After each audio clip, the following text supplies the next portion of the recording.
Hello hello check hello.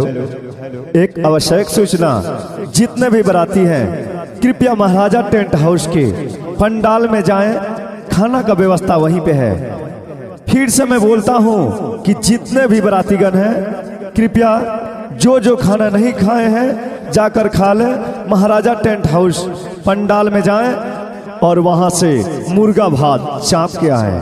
1 2 3 4।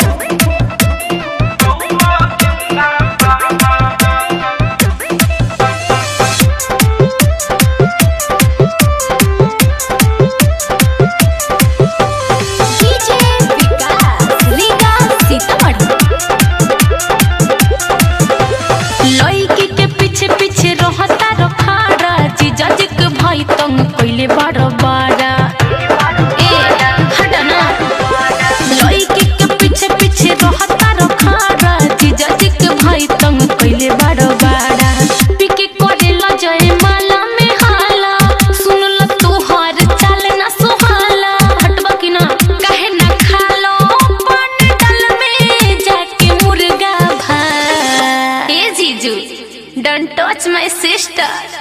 अरे तनी रुक रुक रुक रुक रुक रुक रे। साली के गौवा जिंदाबाद जिंदाबाद जिंदाबाद, साली के हवा जिंदाबाद। काका का ई का कहलाओ देर बोलबा। हाँ रे कि साली तोहर गौवा जिंदाबाद, तोहर हवा जिंदाबाद। ए साली तोहर गौवा जिंदाबाद, दुनुनी गौवा जिंदाबाद। ढेर मत बोला पिताजी। ससुरारी तोहर हइयो जिंदाबाद, तोहर हवा जिंदाबाद। ए साली तोहर गौवा जिंदाबाद, दुनुनी गौवा जिंदाबाद।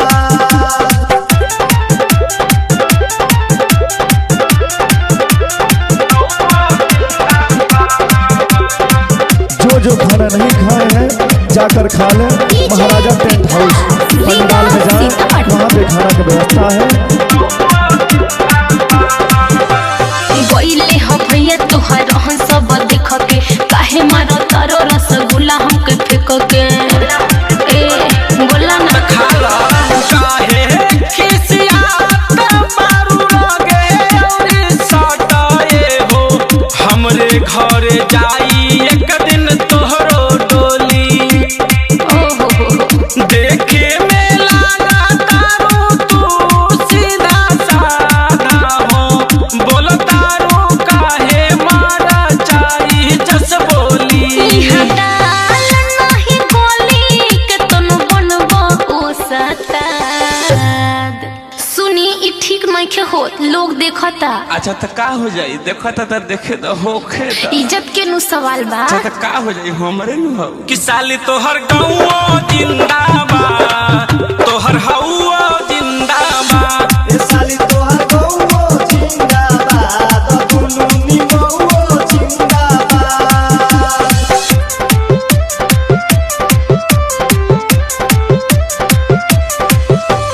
डीजे विकास लीगा सीतामढ़ी। अजय के सोन संगे पहिले रिपिन हो, महेश सर से सखी नसता लक्षण हो।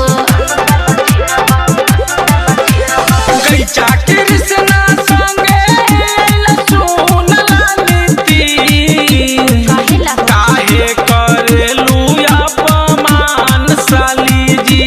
सपना देखिया यादव रमेश माना मोही नहीं छोरी हो, तोहरो पर देले बाधायान साली जी। मनवा में किताई मब होता बराबर। भाग जाना तो गाँव वाला खिसिया जाए ना हो। डेमहो परिहार के नाम सुन के डर जाई कि साली तोहर गौवा जिंदाबाद, तोहर हवा जिंदाबाद।